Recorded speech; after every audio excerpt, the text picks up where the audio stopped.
Bem, pessoal, continuando em um outro episódio, né, de grande importância dentro da estrutura, né, no caso do Brasil colonial, que já mostra, querendo ou não, né, um pouquinho das controvérsias que há, né, na relação entre metrópole e colônia, né, nessa questão da expropriação, da exploração, até que ponto, né, nós vemos a passividade, até que ponto nós vemos que essa passividade pode se transformar em algo contrário, né, essa pressão que vem de cima, né, nós temos a questão da inconfidência ou conjuração mineira, tá? Esse episódio, na verdade, ele se estrutura dentro daquela região das Minas Gerais, não é isso? Querendo ou não, a principal região econômica do Brasil na época, dada a grande quantidade de ouro, posteriormente diamantes e tudo mais.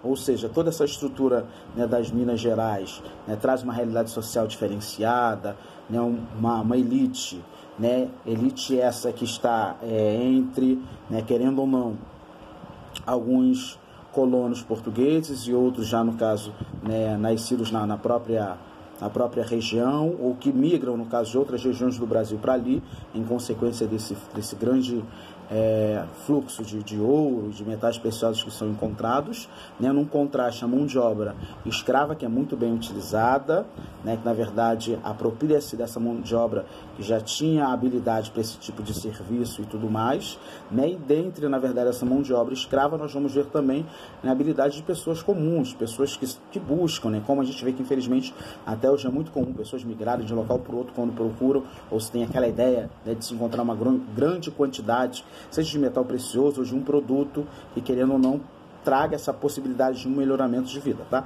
A partir desse contraste social aí nós vamos ver que existe a questão da própria estrutura do governo português em que, em não só controlar, mas manipular, querendo ou não, porque é uma riqueza que está dentro dos territórios que pertencem a Portugal, por sua vez, territórios reais, tá? Então há uma necessidade de controle, vários tipos de impostos vão ser feitos para ter essa ideia, né, desse controle. Mesmo com toda essa estrutura, né, nós vamos ver que a questão da ilegalidade, a questão, né, daquilo que anda, né, fora do contexto, que anda por trás, né, da realidade dessa região vai ser muito comum, tá?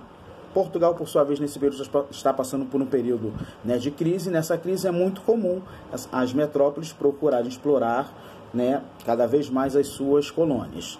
Uma dessas formas de controle seria na questão dos impostos. Os impostos são cada vez mais altos, e são cada vez mais taxativos, repreensivos, né, uma grande problemática, né, do próprio Brasil, das nações periféricas nessa questão dos impostos, e a partir daí não podemos esquecer que o movimento iluminista, ele insufla dentro das realidades coloniais, né, seja na América Portuguesa, na América Espanhola ou na América Inglesa, né, essa tentativa dos colonos de limitar, né, na verdade, essa pressão ou esse controle que vem das suas metrópoles, tá? Então nós vamos ver aí que os princípios liberais do iluminismo vão trazer um sentimento de inquietação, tá? Não só, né, nas colônias de Portugal na América, mas, né, nos outros episódios aí também. Toda essa realidade vai trazer à tona uma discussão sobre a autonomia política do Brasil, ou seja, a sua independência perante Portugal. Com o sistema colonial em crise, em paralelo às medidas arbitrárias dos seus governantes metropolitanos, veremos um contexto que vai propiciar a formação dos grupos contrários às metrópoles, né? Em cada realidade nós vamos ver isso diferenciado. Na questão da América Portuguesa, né, nós vamos ver que a elite local em si é uma elite que busca, né, querendo ou não, não só uma participação maior, mas busca também uma liberdade, né, liberdade essa que, querendo ou não, estava muito cerceada pelo poder da coroa portuguesa. Diante disso, os inconfidentes, diante das ações do governo português, vão formalizar os planos de um levante armado contra a coroa portuguesa. E diante disso, eles buscavam algumas reivindicações, tá? Dentre essas reivindicações aí de autonomia, transformação da capitania de Minas Gerais em uma república com capital em São João del Rei, ou seja, buscavam a independência local, consequentemente, porque o que era produzido ali conseguiria, querendo ou não, dar uma estrutura econômica e sobrevivência para eles. Fazer de Vila Rica uma cidade universitária, já que, na verdade, né, os filhos dos grandes empreendedores, fazendeiros, né, ou no caso dos donos de terra locais, tinham que ir para fora, em particular para Portugal, para cursarem os cursos universitários, porque não se tinha universidades, né, a nível nacional. instalação de um parlamento em cada cidade, subordinando esse parlamento à sua capital, São João del Rei. Implantar também manufaturas, bem como com o propósito de explorar os depósitos de ferro e de minério, ou seja, tudo que era, na verdade, produzido aqui não poderia ser manufaturado, ou seja, transformado aqui. Havia necessidade de se mandar novamente para a sua metrópole, a metrópole fazer essa transformação e depois sim retornar para cá com um custo mais alto. E além disso, a construção de uma fábrica de pólvora, né?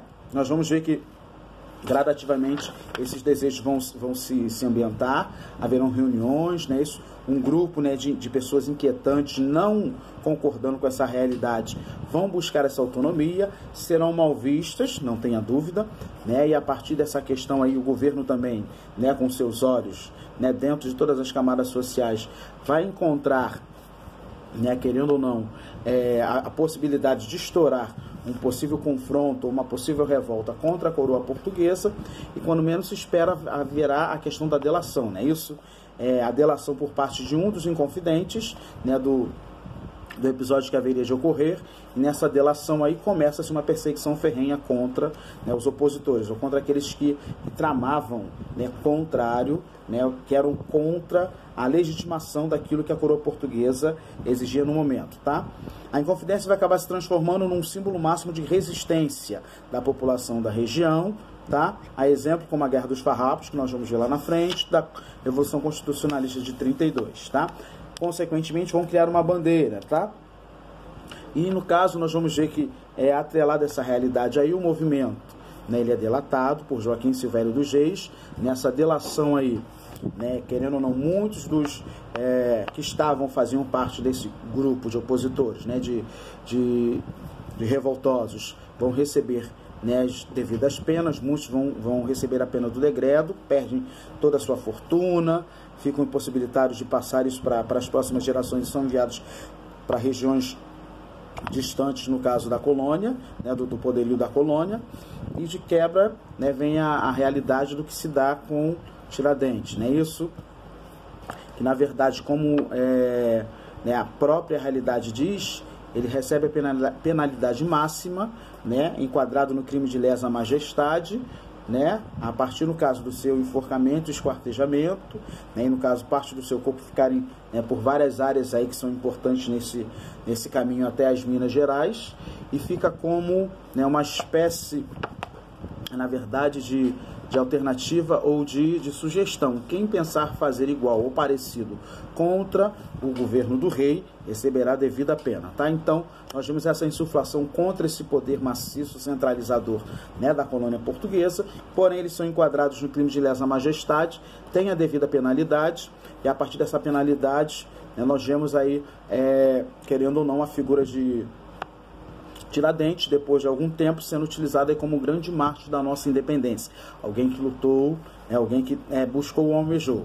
Tá? Mas que fique-se claro aqui que o interesse dos revoltosos das Minas Gerais em nada era um objetivo coletivo. Tá? Era um objetivo daquele grupo em particular, que era a classe que, querendo ou não, detinham mais poder, detinham mais influência local, e em nenhum momento pensaram, tá, em extinguir a escravidão, porque a escravidão, na verdade, aí era a forma como eles tinham de controlar, né, aqueles que trabalhavam diretamente nessas áreas aí de exploração, e, consequentemente, não era um movimento para amplitude popular, tá? Mas um movimento que se limita às questões de uma elite local que trabalha diretamente, tá, na exploração do ouro. Tá bom, pessoal?